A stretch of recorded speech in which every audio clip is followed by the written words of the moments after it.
very simple task of just welcoming you all here this afternoon, and then I'm going to hand over to Sinn Féin McDonald, who is going to give you a keynote address and address the political challenges and opportunities of the day. So over to Mary Lou on change, sharing power and building for the future.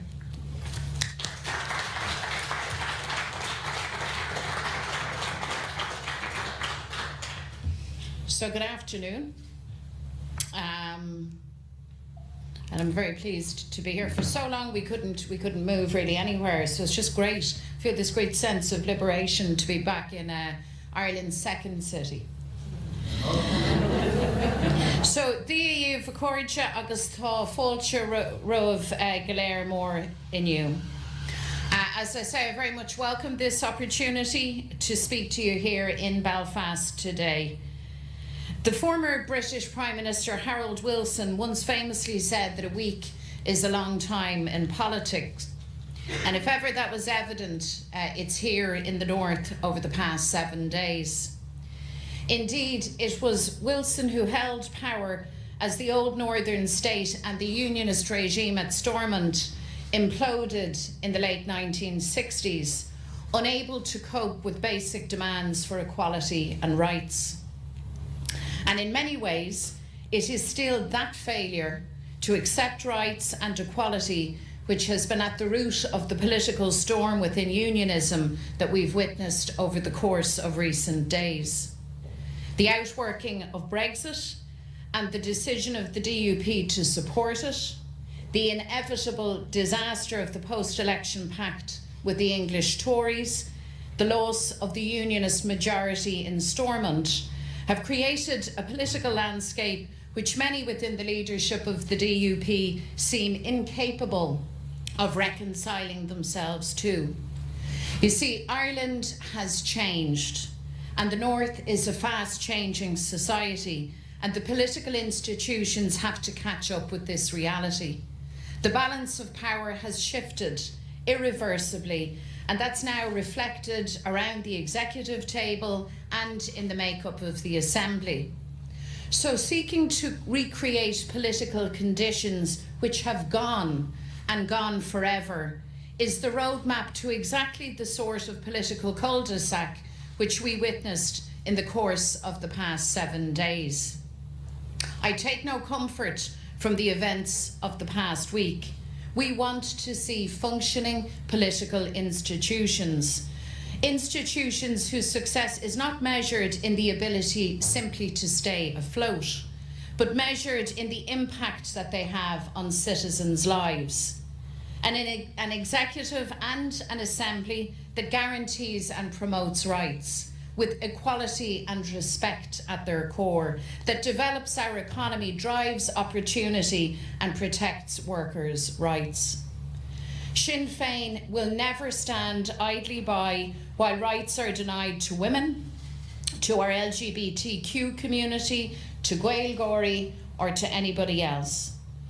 And I'm very glad to say that Acta na Gaeilge and the wider cultural package is now concluded, and that legislation will come forward at Westminster in October, followed by the appointment of language commissioners. But 15 years is far too long to wait for such basic rights to be recognised. Táim lán sásta a ógurt go bhfuil Acta na Gaeilge agus an barteanga cultúr réitithe inis, agus go dtiocfaí an reachtaíocht os Cór Westminster in Neara 4, Rauno for the commissionary in a year. Yesterday, I spoke for the first time with the new DUP leader, Jeffrey Donaldson, and we have agreed to meet next week. And the question facing him is this: whether he is up for real partnership, real power sharing, for political institutions that deliver. If the answer to those questions is yes, then he will find a willing partner in the Sinn Féin team led by Michelle O'Neill. A partner who wants to get on with the task of delivering better public services, tackling the hospital waiting lists, building decent homes and managing the economy out of COVID.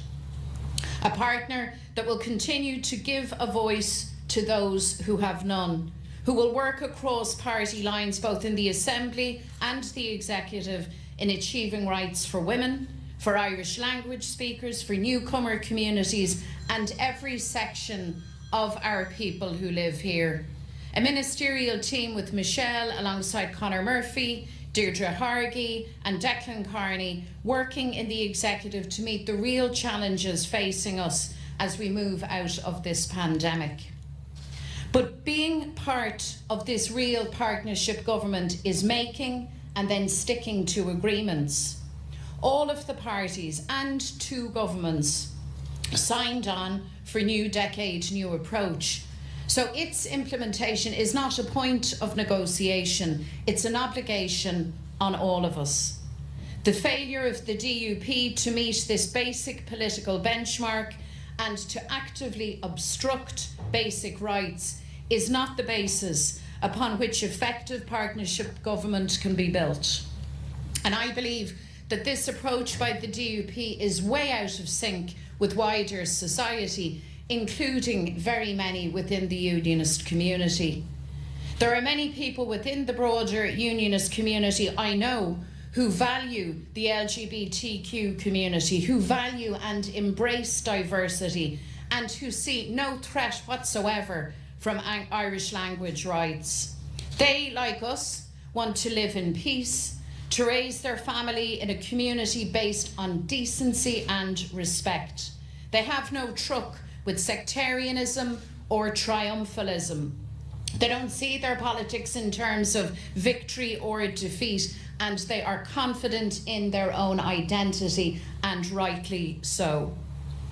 And likewise with Brexit and the approach taken to the protocol, the DUP are evidently not in step with broad public opinion, including so many within wider unionism. Brexit and the Brexiteers sought to isolate the North from the rest of Europe against the democratic wishes of the majority of people here. And the DUP, may I say, will be making another very grave political error if they seek to endanger the political stability of the institutions over the consequences and the outworkings of their Brexit policy. Níl bunús leis an protocol a scrusa, is se dáthol agus úsáid a bhain as an cosint rinse na móna na le dúchláin agus deacrachtaí a réiteacht. Is féidir teacht a réiteach agus bíam saléir anseo. Tá an protocol ag tastal di asca nach watha le héireann nó an tuascart é Brexit. Talk of abolishing the protocol are not grounded in reality.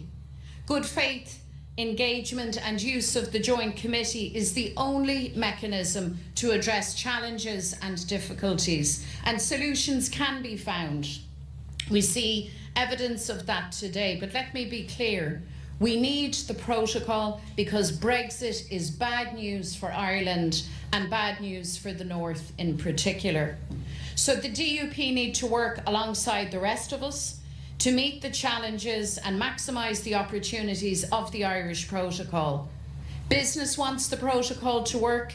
They expect political leaders to work together to deliver solutions to the practical challenges that they face.